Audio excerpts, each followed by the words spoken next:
Vamos começar o nosso trabalho de hoje. E antes de mais nada, nós vamos orar ao Senhor. E eu não sei como os irmãos estão com respeito às eleições. Está faltando uma semana e um pouquinho, né? Eu não sei se você já escolheu os seus candidatos, mas a minha preocupação maior é se você está orando por essas eleições.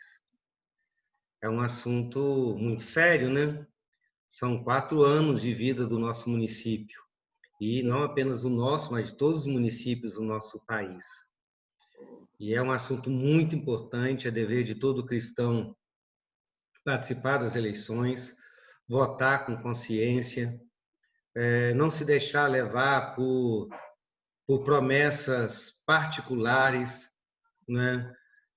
Eu vou dizer que é crime e é pecado você votar porque um candidato te prometeu emprego, te prometeu isso, te prometeu aquilo. Isso é compra de voto, isso é crime e é pecado.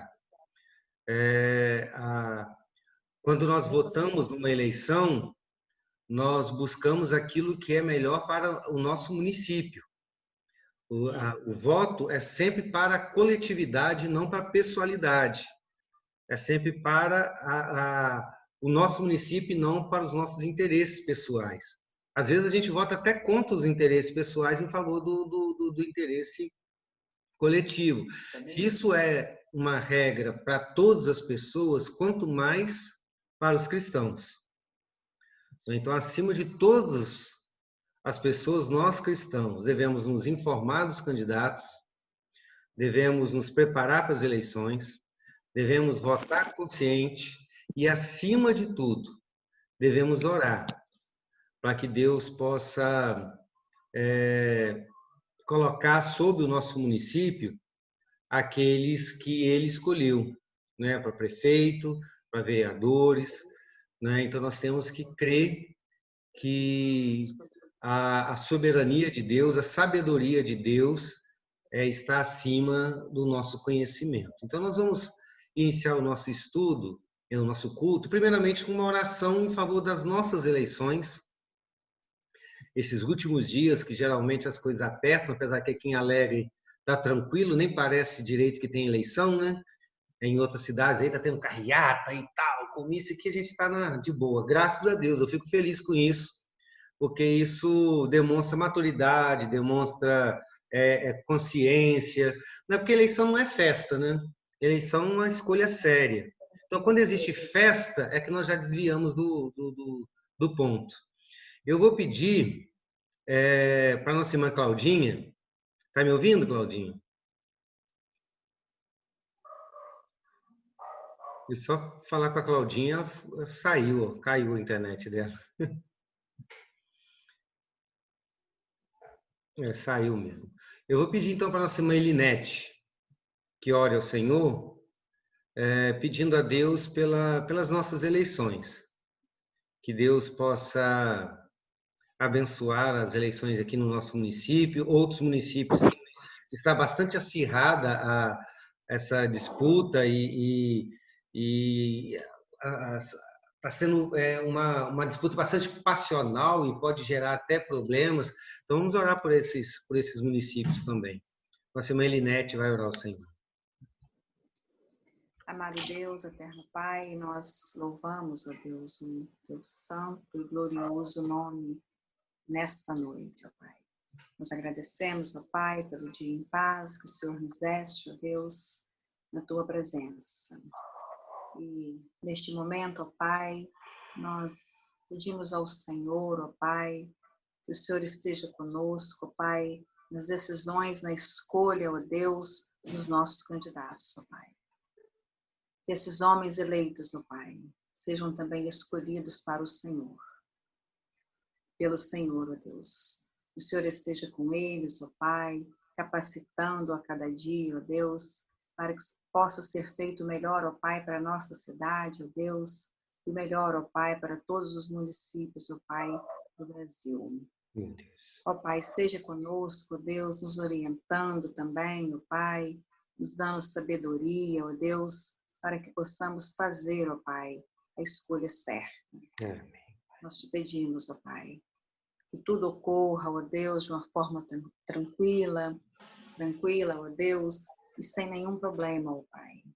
Que a ordem, ó Pai, possa ser mantida, ó Deus, Amém. nesse dia e em todos os outros dias, ó Pai. Em nome de Jesus, ó Pai, que nós oramos. Amém. Amém.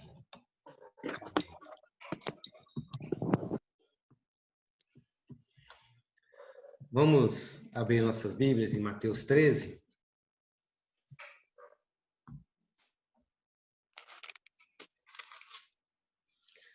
Nós estamos indo bem devagar nessas duas parábolas, apesar de serem duas parábolas muito pequenas, é o nosso quinto estudo sobre ela, porque esse tem sido o nosso propósito em todos os estudos. Não dar uma visão geral e superficial das parábolas, mas aprofundar o quanto mais a gente puder, para que todos aqueles que querem de fato aprender, aprendam, né? E tenham uma base para tirar lições profundas e mais profundas ainda das parábolas, né? Eu tive uma boa notícia nesse domingo à noite, porque eu recebi um comunicado internacional, um comunicado internacional de que essa parábola vai ser, vão fazer uma apostila dela e vai ser espanhol traduzido para o português. Na verdade é a Liz mesmo que vai fazer, né? Porque a Liz fala que ela é internacional, mas ela é da broa preta aqui. Mas a Liz se dispôs a fazer uma apostila desse estudo, né, dos estudos. Eu acho que é muito trabalho, mas ela falou que vai fazer. Então, nós agradecemos, Liz. E enquanto a apostila não sai, se você quiser, às vezes porque é uma vez por semana, e aí às vezes a gente perde a linha, a conexão, né? Você pode voltar lá, tá todos os estudos gravados, você volta ali, né? Se você estiver sempre anotando, você tem também essa sequência. E é bom anotar porque depois, quando você for ler daqui 1 ano, 2 anos, você tem anotações daquele texto, desse texto, né? E essas anotações vão te ajudar a entender com mais profundidade a mensagem das parábolas que nós já estudamos. Mateus 13, versículos 44 ao 46. O reino dos céus é semelhante a um tesouro escondido no campo, que um homem achou e escondeu. Então, transbordante de alegria, vai e vende tudo o que tem e compra aquele campo. O reino dos céus é também semelhante a um homem que negocia e procura boas pérolas. Quando encontrou uma pérola de grande valor, ele foi, vendeu tudo o que tinha e comprou a pérola. Amém. Feche seus olhos para que a gente possa falar com o Senhor mais uma vez, pedindo que Deus nos abençoe. Deus Todo-Poderoso, nós te agradecemos por esta noite, pelo dia que o Senhor nos deu, ó Pai, a maneira tão graciosa como o Senhor nos abençoou. E apesar de ser o que somos, apesar de falharmos, ó Pai, apesar de sermos pecadores, apesar de ofendermos o Senhor com as nossas práticas, com os nossos pensamentos, com os nossos desejos, apesar de sempre nos rebelar contra a Tua vontade, ó Pai, pacientemente, longanimamente, o Senhor tem lidado conosco, ó Pai, com mansidão, com graça, com misericórdia. E mais uma vez estamos aqui diante do Senhor para que o Senhor nos ensine e nos transforme. Oramos em nome de Jesus Cristo. Amém. Amém. Nas 2 últimas semanas, nós começamos a ver a respeito de 4 lições que a gente pode tirar dessa parábola. Os 2 primeiros estudos foi mais uma base da parábola, a primeira, uma contextualização da parábola, na segunda nós falamos sobre reino, e nas 2 últimas semanas, 2 últimos estudos, nós falamos a respeito de 2 das 4 lições que nós queremos tirar, absorver aqui dessa parábola. Né? Primeiramente, nós vimos que o reino dos céus tem um valor absoluto e imensurável, porque ele é o reino dos céus, ele é o reino de Deus. Né? Então, o valor desse reino sobrepuja todos os valores do mundo. Né? E é um valor a partir do qual todos os demais valores têm que ser mensurados, todas as demais riquezas têm que ser mensuradas. O dinheiro tem que ser mensurado a partir do valor do reino, os relacionamentos a partir do valor do reino, todas as coisas têm que ser comparadas com o valor do reino para que ela possa ser colocada no seu devido lugar. E mais do que isso, se o reino tem esse valor tão grande, ele precisa ser desejado e buscado. Né? Nós devemos que buscar o reino, devemos ansiar por ele, nós devemos desejá-lo. Né? Essa foi a primeira lição. E a segunda lição é que, apesar de ser tão grande, o valor desse reino não pode ser percebido na superficialidade. Ele não é visto com as habilidades humanas, com a sensibilidade humana. Muitas vezes nós nos damos conta do reino dos céus, e eu quero sempre que você entenda o reino dos céus como todo o relacionamento de Deus conosco, onde Ele é o Senhor e nós somos seus servos. Então, diz respeito a toda a sua vida cristã, muitas vezes nós não percebemos esse relacionamento, a presença de Deus, o reino de Deus em nós, com a nossa mente, com os nossos olhos, com arrepiar, nós ficamos esperando isso. E na maioria das vezes isso não vai acontecer, porque não é assim que o reino do céu se manifesta. Ele não se manifesta na superficialidade das sensações, dos sentimentos humanos. Deus, por vezes, até pode fazer isso. E geralmente, quando Deus faz isso, ele faz, geralmente, não sempre, mas geralmente ele faz na história, a gente lê na Bíblia, ele geralmente fez isso em tempos em que o povo estava insensível. Então, não era prova de intimidade com Deus, muito pelo contrário. Como, por exemplo, quando Israel estava caminhando pelo deserto, haviam manifestações visíveis da presença do Senhor, mas aquele foi um tempo em que o povo estava totalmente endurecido em relação a Deus. E mesmo percebendo Deus visivelmente, ainda assim eles duvidavam. Então, o reino dos céus ele não pode ser percebido pelos sentidos, ele não pode ser percebido pela inteligência humana, ele não pode ser percebido pela capacidade humana. O homem natural não consegue entender as coisas do Espírito.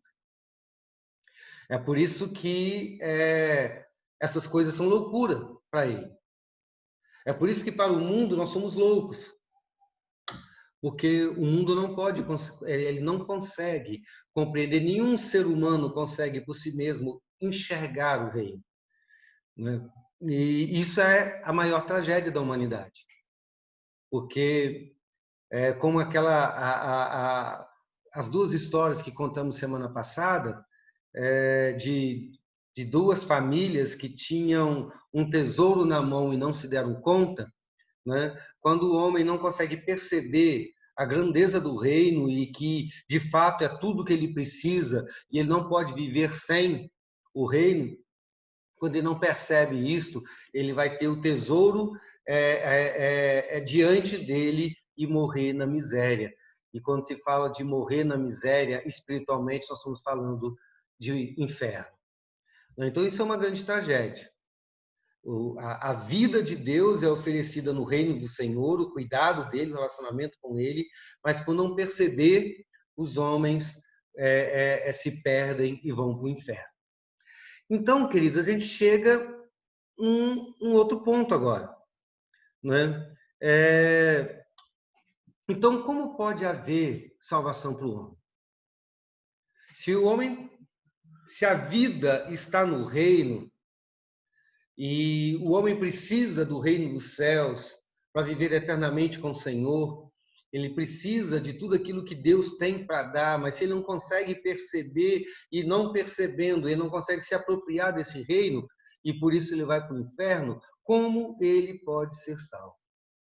Essa é uma pergunta fácil, que todos os irmãos já sabem, né? Nós já temos falado isto tantas e tantas vezes, e em sermões, em estudos, e a gente vai continuar falando, porque essa é uma tecla que a gente tem que bater o tempo todo, porque esse é o centro da nossa existência, né? A única possibilidade do homem escapar do seu destino, a única possibilidade do homem reconhecer o reino dos céus e adquiri-lo como os personagens da parábola fez, é que o próprio Senhor o revele. É a única possibilidade. A única solução é quando Deus capacita o homem a enxergar o valor do reino. Quando Deus transforma a natureza humana, dando à consciência humana habilidade e capacidade para enxergar o reino. A Bíblia chama isso de regeneração. É quando Deus dá ao homem novos olhos, novo coração, nova mente, nova sensibilidade, novos interesses. Como falamos no sermão de domingo passado, é aquilo que acontece antes da salvação.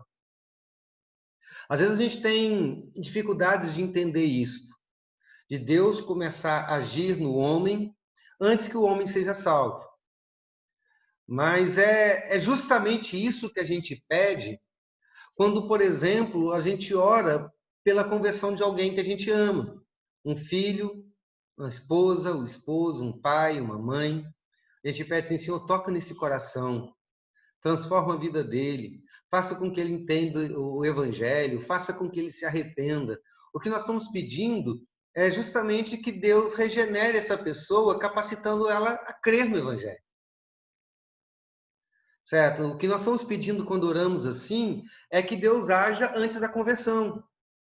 Que Deus trabalhe na vontade humana, que Deus trabalhe no entendimento humano, que Deus trabalhe no coração humano, fazendo com que esse homem seja capacitado a se converter. Porque é interessante que a Bíblia fala que quando o homem vai a Deus, ele vai livremente. Ele não é forçado a uma conversão. Não é errado a gente dizer que o homem decide pela salvação, que o homem escolhe a Deus, que o homem aceita a salvação, que ele se converte. Às vezes nós, presbiterianos, calvinistas, nós temos dificuldade de falar isso, não de que essa pessoa aceitou Jesus, essa pessoa se converteu, essa pessoa desejou o Senhor e buscou o Senhor e o encontrou. A gente diz, não, é o Senhor quem faz isso. Sim, o Senhor faz isso. E o Senhor faz antes. Mas a grande doutrina da eleição condicional e a grande doutrina a respeito da salvação é que Deus age primeiro habilitando o homem de maneira que o homem não tenha outro recurso a não ser buscar o reino dos céus e se entregar ao Senhor Jesus. E quando ele faz isso livremente. É uma capacitação espiritual. Eu gosto de falar na classe de iniciação doutrinária, apesar de ser um exemplo bastante reduzido perto da grandiosidade dessa verdade, é que se você chegar para uma criança muito pequena e você perguntar para ela quanto é 2 mais 2, e dependendo da idade dela, ela não vai saber, e ela de fato não sabe. Porque ela não entende matemática, ela não entende o conceito de soma, ela não entende como você pode associar dois objetos com dois objetos e ele dá 4 objetos. Isso é eternamente acima da capacidade intelectual daquela criança. Então, ele não consegue responder. Mas o tempo passa e essa criança aprende não apenas a decorar, mas ele aprende o mecanismo da soma, de maneira que todas as vezes que você perguntar para essa pessoa quanto é 2 mais 2, ele não terá outra resposta a dar. Ele falará 4, porque é aquilo que ele enxerga. É mais ou menos isso que acontece no processo de regeneração. Nesse processo onde Deus abre os nossos olhos. Antes éramos como crianças que não conseguimos enxergar o reino. E depois que o Senhor trabalha no nosso coração, nós não conseguimos deixar de enxergá-lo. Não é porque ele está diante dos nossos olhos. Nós não conseguimos tomar uma outra posição, porque ele está diante dos nossos olhos, está na nossa mente, está no nosso coração, nós sabemos que aquilo é uma verdade. E a gente pode até correr dela.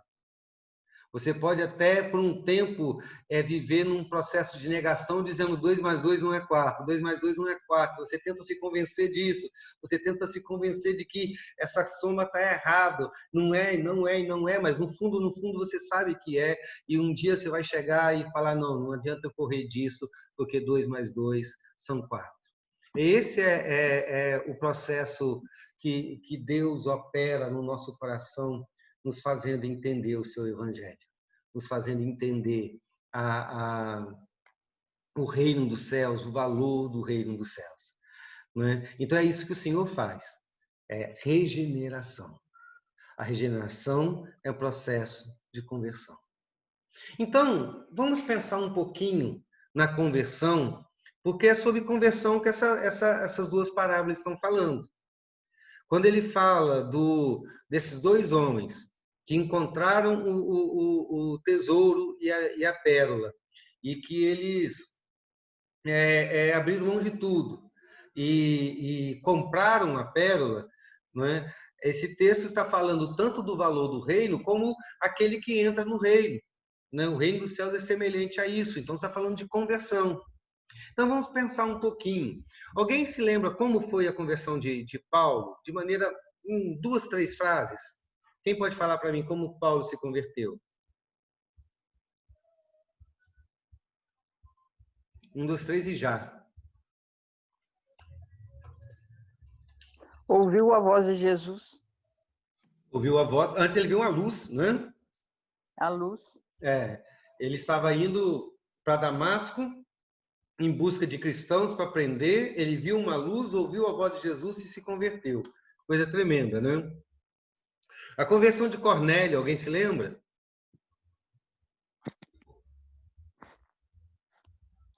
Ele viu um anjo. Ele viu um anjo. E diferente de Cornélio, de Paulo, Paulo não buscava Cristo. Paulo perseguia Cristo. Mas Cornélio buscava. Ele buscava a salvação. Ele era um gentio que buscava a salvação. E o anjo teve com ele, o anjo teve com Pedro, e o Senhor ordenou que Pedro fosse pregar a Cornélio, e Pedro pregou a Cornélio, e Cornélio se converteu. Né? Você vê nos 2 casos, Jesus foi até essa pessoa, e no caso de Zaqueu? No caso de Zaqueu. Ele queria ver Jesus. Ele buscou Jesus, não buscou? Zaqueu foi diferente, ele buscou Jesus.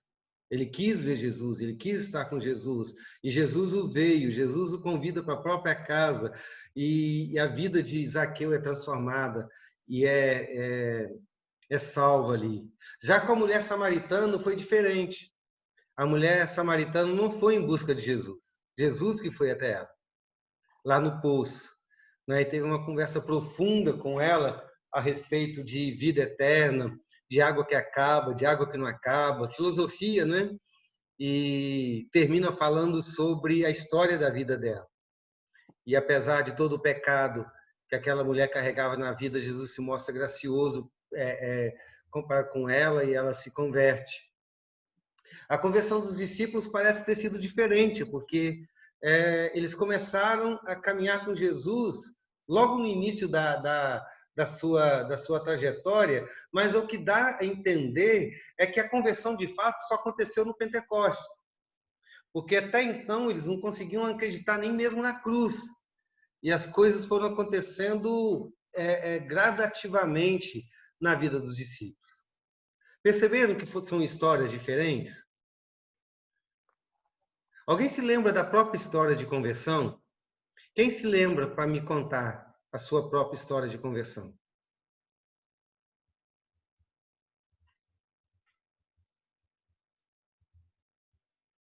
Se não falar, eu vou pedir. Sim, Liz, Keila. Eu já ia falar. Eu a minha, e ela é mais ou menos isso que você falou de regeneração, porque eu lembro que eu escutava de Deus desde que eu era criança, mas eu meio que me entregar por completo a Deus. E quando eu estava na faculdade, no último semestre da minha faculdade, todos os meus amigos mais próximos voltaram para a igreja e sempre me convidavam para a igreja, mas eu nunca queria. A Só que primeira faculdade, né? minha primeira faculdade. Aí, nessa época, eu lembro que eu acompanhava o que eles faziam. Tipo, eles conversavam comigo sobre a pregação do domingo, sobre o que eles faziam na igreja, compartilhavam músicas comigo, me colocavam, tipo, me faziam ler coisas. Então, meio que me preparavam para esse momento, mas eu nunca quis ir na igreja. E um dia, eu resolvi surpreender um amigo e ir para o culto, para encontrar ele lá. E aí foi que eu me converti, tipo, que eu vi e falei, realmente, eu quero seguir Deus. E a partir dali eu comecei a me envolver mais no relacionamento com Deus, de fato. A Igreja do Pastor Mundial, né? Que eu nunca conheci pessoalmente, né? Mas... Então tá. E quem mais? Queria ouvir outras histórias de conversão. Nós vimos a conversão de Paulo, nós vimos a conversão da mulher samaritana, nós vimos a conversão dos discípulos, vimos a conversão da Alice Keila. Quem mais quer me falar da conversão? Ou nem se lembra do dia da sua conversão? Eu me converti aos 45 anos. Já véia, mãe? Você já era tudo grande, já era casado. Quando houve um avivamento espiritual lá na nossa igreja, e eu comecei a me envolver e ouvir, e aquilo me deu tanta alegria, tanta alegria. E aí eu comecei a ler a Bíblia, que eu não lia, né? Comecei a orar, que eu não orava. Aí que eu tive uma vida de comunhão com Deus a partir daí. Amém. Quem mais? Alguém tem uma experiência de uma conversão assim de uma hora para outra? Aqui não, né? A minha conversão foi interessante também. Quer dizer, não foi interessante, porque ela foi também um processo de vida, né? Desde que eu entendo por gente, Jesus Cristo é o Senhor da minha vida, entendeu? Então Deus foi trabalhando comigo desde pequeno, por isso que eu valorizo tanto o trabalho com crianças, né? Porque é possível sim uma criança se converter, é possível sim uma criança entregar a sua vida a Cristo, né? Porque eu sei que isso acontece, isso aconteceu comigo. Então, eu queria todas essas histórias para a gente entender que a maneira como Deus age é totalmente diferente. A forma como a conversão acontece é totalmente diferente. Para alguns, tem uma conversão repentina, como aconteceu com Paulo. Num instante, o homem era um perseguidor, instante depois, ele já era um cristão. Isso acontece assim, ó. Antes dele saber que ele era cristão, ele já tinha se tornado um, porque ele ficou cego até vir e falar do evangelho para ele e entender o que estava acontecendo, mas ele já tinha se convertido, antes mesmo de entender a conversão. Uma obra poderosa. Outros, como os discípulos, ouviram de Jesus, ouviram, até que, tempo depois, a coisa veio na mente deles. Alguns já estavam buscando a Deus. Outros foram buscados por Deus. Certo? O que eu quero dizer com tudo isso é que o Senhor tem maneiras diferentes de trabalhar na vida do homem. A gente vê isso nas duas parábolas. Não é? Na primeira parábola, os tesouros foram encontrados, o homem estava trabalhando no campo, ele não estava buscando um tesouro. Ele não estava buscando nenhuma coisa de maior valor. Na primeira parábola, o homem estava apenas buscando o sustento para a sua vida. É aquela pessoa envolvida na rotina da vida. Estava mais preocupado em terminar o seu dia de serviço, receber o seu denário, ir para casa, levar o pão e ter uma noite de descanso para no outro dia voltar lá e trabalhar. E, de repente, ele é surpreendido com um tesouro. Né? Então, ele vai. E ele não, como eu disse, ele não buscava nada de maior valor e ele encontrou aquilo que ele não buscava. Ele encontrou algo que tinha valor maior do que todas as coisas. Na segunda parábola, não. Na segunda parábola, o homem não estava em busca apenas da trivialidade do dia, mas ele estava em busca de valores mais altos. Ele estava em busca de riquezas. Ele estava em busca de riquezas além do comum. Mas ele encontrou uma riqueza além do esperado. Então é interessante que nas duas parábolas, um não buscava nada além do que a comida do dia, o outro buscava riquezas. Você pode pensar em pessoas que buscam as coisas triviais da vida e pessoas que buscam as coisas mais nobres da vida. Agora, o mais impressionante de tudo é que nenhum dos dois encontrou o que buscava. Ele encontrou muito mais do que buscava. Né? Então, é exatamente isso que acontece no que a gente chama de conversão. Certo? Existe uma semelhança profunda em o que aconteceu com esses homens e o que acontece na conversão de todos os homens chamados por Deus. Né?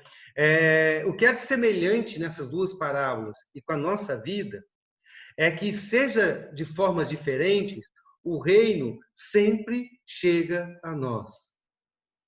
O reino sempre vai chegar na vida dos eleitos do Senhor. Não importa se essa pessoa é uma pessoa que está buscando algum tipo de religiosidade, ele quer conhecer a Deus, ele quer buscar o Senhor, ele quer entender as coisas de Deus, ele está orando, ele está buscando, ou então é aquela pessoa que está apenas preocupado em viver essa vida e não busca nada mais nobre. É indiferente. Porque não foi a busca do colecionador de pérola e não foi a falta de busca do agricultor. Não foi nada, nenhum desses dois movimentos humanos foram determinantes para o final da história. O final da história é que o reino de Deus veio até eles. Então, não importa se é uma pessoa já nascida na igreja e que a vida inteira busca um relacionamento com Deus, né? Ou aquela pessoa que sempre odiou o Senhor. Se são chamados por Deus, o reino dos céus vai encontrá-los. Certo? E quando o reino dos céus nos encontra, nós não resistimos ao encanto do seu valor. E nós somos vencidos por essa atração. É isso que a parábola fala. Ela não está falando que o homem que buscou a pérola encontrou o reino porque buscou.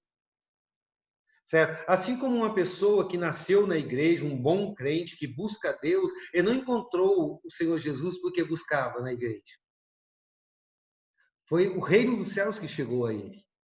Porque ele poderia... Muitas pessoas vivem na igreja a vida inteira e nunca vão ser alcançados pelo reino. Então, queridos, o que existe nessa parábola de fundamental é de que existia um valor inerente àqueles tesouros. Tanto a pérola quanto o tesouro, essas duas riquezas tinham um valor intrínseco a elas. Elas eram lindas. Elas eram valorosas, valiosas, elas eram sublimes, elas eram desejáveis, elas eram aquilo que preenchia o coração do homem. E aí a segunda coisa que a gente pode perceber é que o valor desses tesouros deixou para os olhos daqueles homens pálido toda a vida deles. Não foi nenhuma habilidade deles que fez com que eles entendessem o que estava acontecendo. De repente, o reino estava diante deles. E de repente, ao olhar para aquele reino, eles entenderam que a vida deles perdeu valor. Não é que eles abriram mão do valor das coisas que tinham. Porque uma coisa é eu ter uma joia que eu valorizo bastante, e aí, com dor no meu coração, eu abro mão dela. Outra coisa é quando eu percebo que a joia que eu tenho de tanto valor já não vale mais tanto. É como se eu tivesse caminhando numa estrada à noite com uma lamparina ou uma vela e ser muito grato pelo brilho daquela lamparina e a vela, mas depois o sol nasce. E aquilo que parecia ter tanta luz, eu entendo, não tem tanta luz assim. Essa luz é pálida, essa luz é insuficiente. Agora eu entendo o que é a luz. É isso que acontece com esses dois homens. Né? Um está em busca do trabalho, outro está em busca de pérola, mas de uma hora para outra eles enxergam algo que tem valor em si. Algo que não precisa ser atribuído valor a ele. Eu não preciso dizer, olha, eu considero isso prioridade para a minha vida. Eu considero que isso vale muito. Eu não considero, porque aquilo já vale, aquilo já é o centro da minha vida. Querendo ou não, aquilo é. Querendo ou não, o reino é. Querendo ou não, o rei é. Independente de como eu julgo aquilo. Aquilo é. E quando o reino que vem, e quando o rei, que é todo-poderoso, desejável, é majestoso, glorioso, vem, e quando eu já fui capacitado a entender isso, quando ele chega até a mim, toda a vida perde valor. É interessante quando a mãe disse, quando aos 45 anos ela tem um despertamento espiritual e começa a ler a Bíblia e começa a enxergar as coisas, ela diz que foi tomado por uma alegria muito grande por entender aquilo. Sabe? Porque finalmente você reconhece um valor que faz com que a vida tenha outro sentido. Outras pessoas talvez nunca passaram por essa alegria tão grande, porque foi apenas processual. Certo? Mas quando eles se perceberam, o valor já estava ali. E as outras coisas já não tinham tanto sentido mais.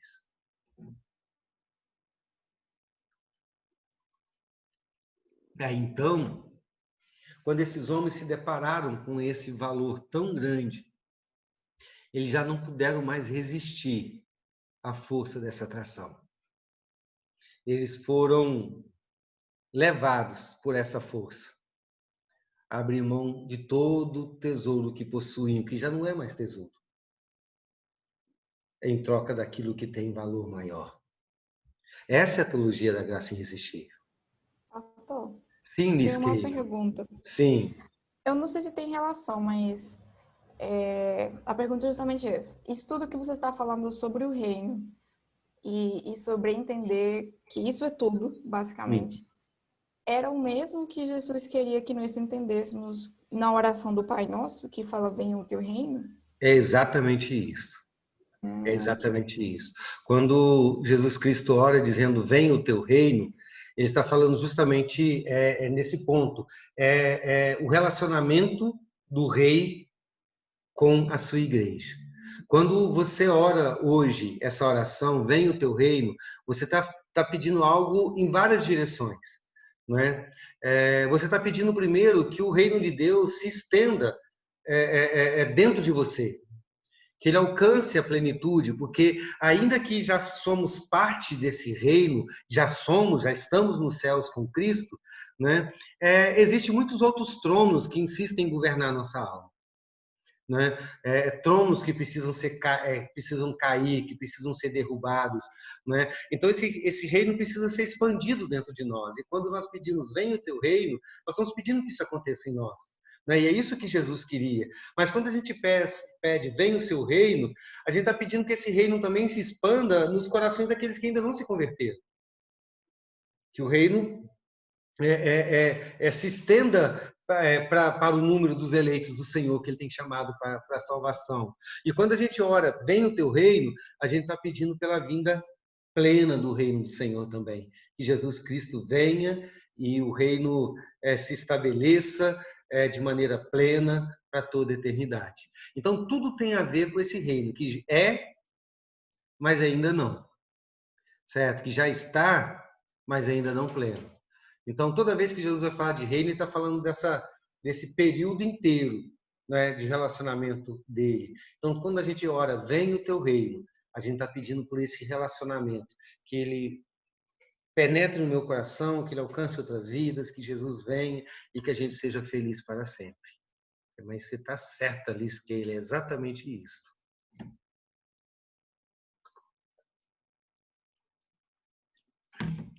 Então, a grande questão dessa terceira lição que a gente quer trazer é justamente essa, que o reino dos céus, ele tem caminhos diferentes para chegar no cristão, no salvo, no eleito de Deus. Mas ele sempre vai chegar. Ele sempre vem. Ele sempre alcança o pecador. Ele sempre chama. E toda a história da nossa vida que Deus vai nos direcionando é apenas um meio de Deus nos atrair para o reino. É apenas um meio para que no tempo de Deus o reino se abra diante dos nossos olhos.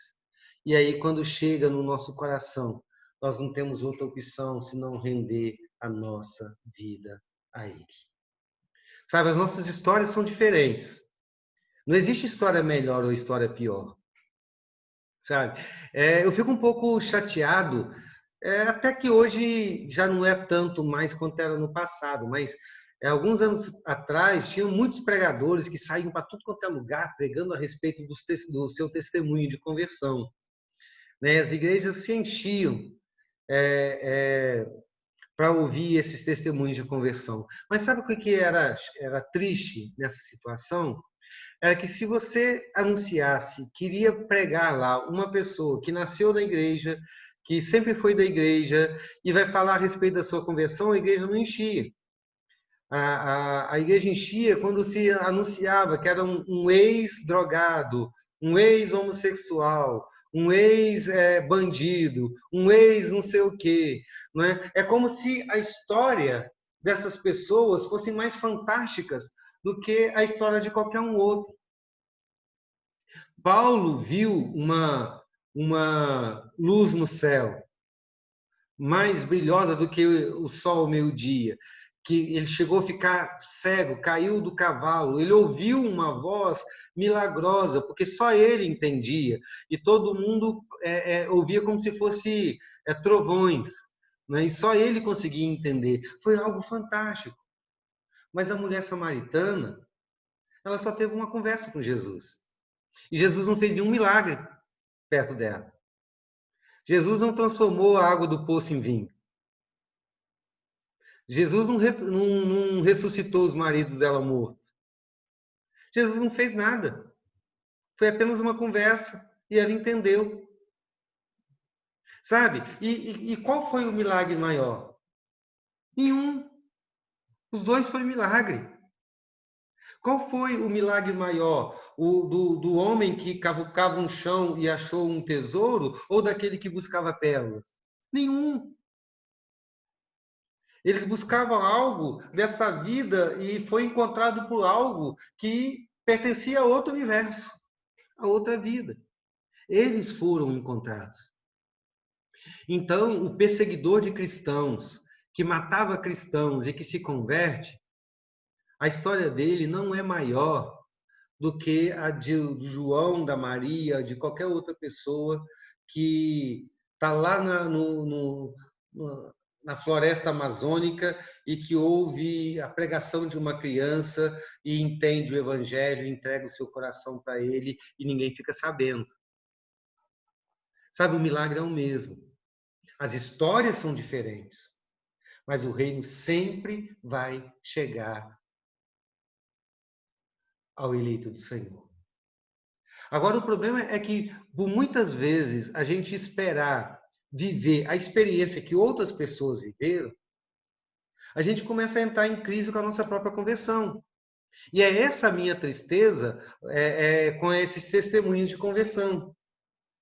Primeiro, porque as pessoas são atraídas não pelo evangelho, mas sim pelo fato de ser um ex não sei o quê, um ex-bandido, ex-prostituta, ex não sei o quê, são atraídos por essa história e não pelo evangelho, e depois a gente vê que, poxa, olha o que Deus fez naquela vida, e isso não aconteceu comigo. Se essa pessoa foi tocada tão poderosamente, eu não fui, será que eu fui salvo mesmo? O milagre lá foi grandioso, aqui não foi. Né? Então, isso é muito triste. Né? E isso tem levado muitos cristãos a sofrer. E a gente tem que entender que os caminhos são diferentes. Alguns vão se converter na infância. Outros serão encontrados por esse reino lá no final da vida. Uns vão se converter com um estrondo gigantesco. Outros vai ser com uma brisa suave. Alguns nem se darão conta quando aconteceu. Eles vão olhar para trás e dizer, eu era assim, agora sou assim, mas eu não sei quando isso começou. Simplesmente aconteceu. Né? Mas um ponto todos nós temos em comum. Nós fomos atraídos para esse reino. Em cada uma das nossas histórias, nós chegamos a um ponto em que não nos restava mais outra opção, senão tomar uma decisão. E eu falo decisão, sim. Um homem fez uma decisão, fez uma escolha. Quando já não tinha mais outra escolha para fazer. Quando eles não tinham mais o que fazer senão se entregar. Porque o reino estava ali, o valor estava diante dos olhos dele. E aí, quando percebemos esse momento, nós nos entregamos. Nós nos rendemos. E aí, isso nos leva para o último ponto, que só vai ser visto semana que vem, porque falta um minuto só, e é o ponto principal, que fala a respeito do preço, porque essas pessoas deram tudo que tinham. E aí nós vamos falar sobre preço. É complicado a gente falar de salvação pela graça e falar de preço ao mesmo tempo, né? Como que essas duas coisas se harmonizam? Mas isso é assunto para a semana que vem, né? Alguém tem uma coisa para complementar, para perguntar? Fala, Diácono Pastor, Baiano. eu ia falar assim, Cristo nos amou, né? Como? Cristo nos amou primeiro, Amém. né? Deus nos amou. Amém. A sua infinita misericórdia, nós fomos escolhidos. Amém. Né? Sorte nossa. É a graça poderosa do Senhor, Deus né? nos amou.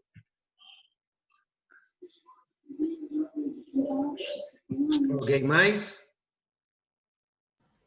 Eu ia fazer um comentário quando você estava falando das histórias de conversão, porque eu acho que o fato de talvez não ouvir tantas histórias comuns faz com que as pessoas que não viveram uma experiência assim, muito doida achem que eles não foram alcançados e não entendem o que é a graça, porque então a ideia de graça era um ex alguma coisa que se converteu e então ali realmente eu vejo o poder de Deus e enxergo a graça.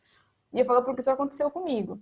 Então, como eu não tinha uma mudança assim, absurda de uma coisa para outra, eu achava que eu não tinha sido salva porque eu não tive uma conversão muito mirabolante. Até conhecer outras pessoas aqui no Brasil que tinham passado pela mesma história. Eu cresci na igreja a vida toda e um dia percebi que eu era salvo, ou coisas do tipo. E isso me ajudou a entender, então, o que era a graça de fato, o que tinha acontecido realmente. Então, às vezes, escutar tantos testemunhos assim muito mirabolantes atrapalha para você entender o que Deus está fazendo na sua vida e o que Ele já fez, né, também. Concordo plenamente. Muitas pessoas sofrem por causa disso, estão carregando um peso que não precisam carregar, né? E aí a gente precisa ter a coragem de falar da nossa conversão quando ela não foi extraordinária, né? Porque às vezes a gente pergunta, o pastor pergunta, conta sobre a sua conversão, e você fala, mas eu não tenho nada para falar porque não teve nada extraordinário. Sim, teve. O Senhor Jesus te alcançou, né? De que jeito que foi? Certo? Ah, foi suave, foi tranquilo, foi gradativamente. Fala isso, porque é maravilhoso quando Deus te salva sem que você tenha caído, sem que você tenha ido tão distante, caído tão fundo, experimentado tantas coisas que hoje talvez você se arrependeria de ter feito isso, aquilo outro, né? Então, olha que graça do Senhor de ter te livrado dessas coisas. Então, é importante que as pessoas que tiveram essa história de conversão, vamos dizer, mais suave, né? Ou mais gradativa, também falem da sua conversão. Mas muitas pessoas não falam porque não entendem. E assim, eu tenho até vergonha de falar, não quero contar a minha história que é sem graça. Não, nunca é sem graça uma história de conversão, né?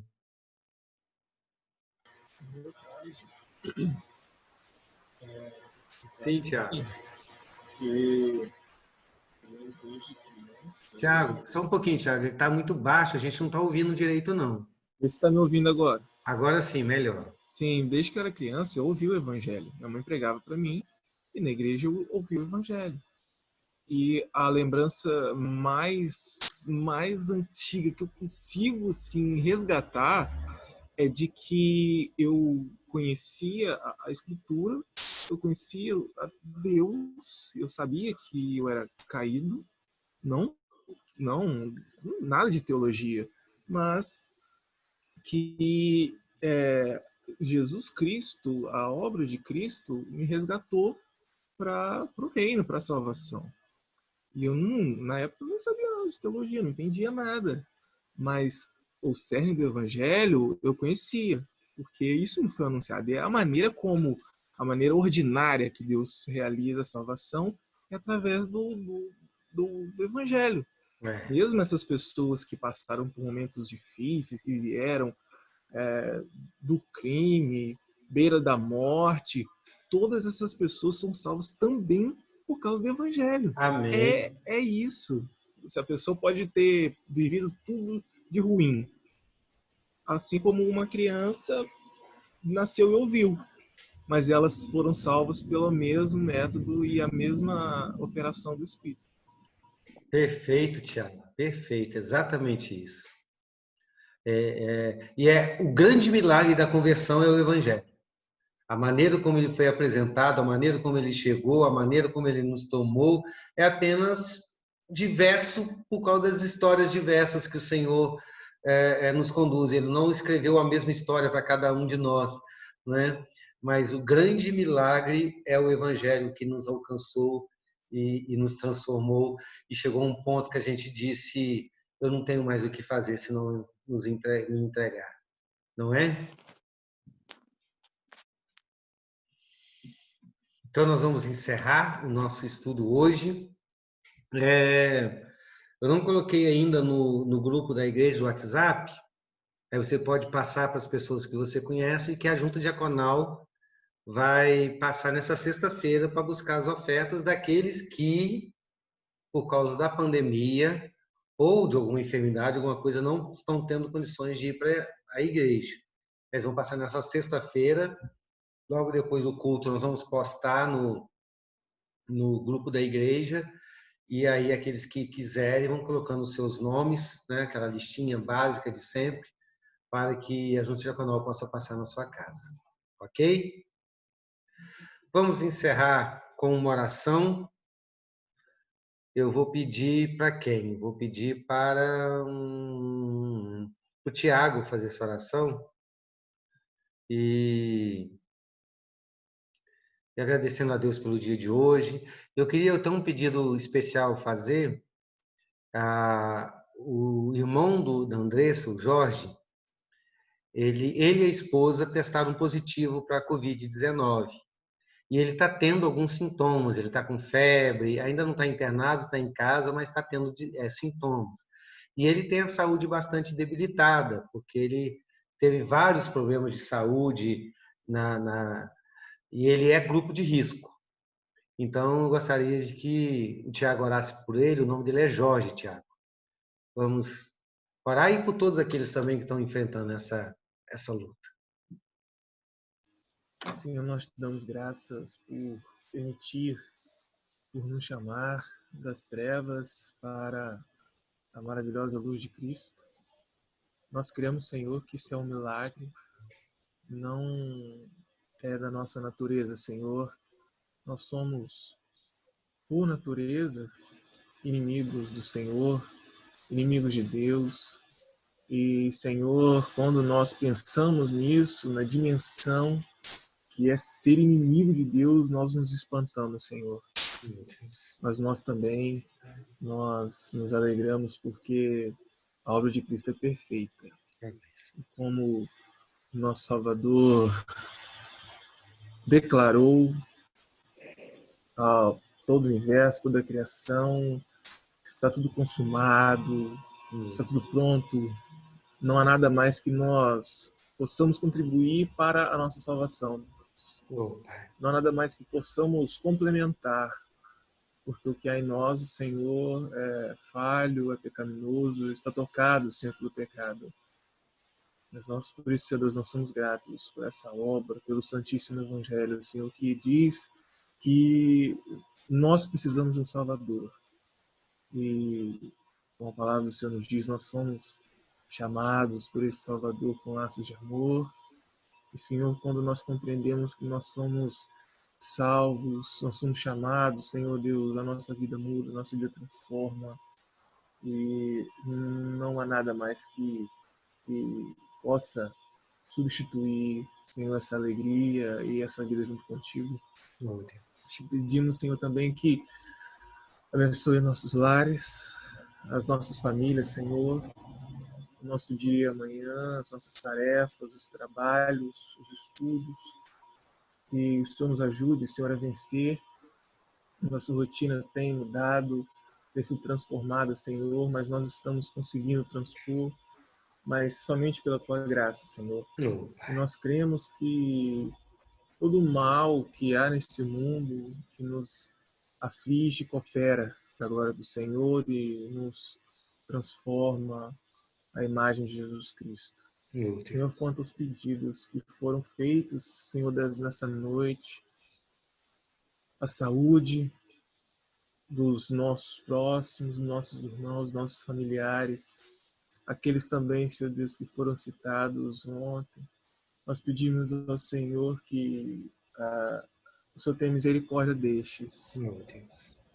Ó Senhor, nós cremos que o Senhor pode realizar essa obra, o Senhor pode curar, o Senhor pode amenizar a dor, mas que o Senhor controle tudo, Deus, e que tudo, Deus, seja feito segundo a Tua santa vontade. Amém. E que nós possamos compreender isso, Senhor. Que tudo quanto acontece por um motivo, Senhor. É a nossa oração, em nome de Jesus Cristo, nós oramos. Amém. Amém. Amém.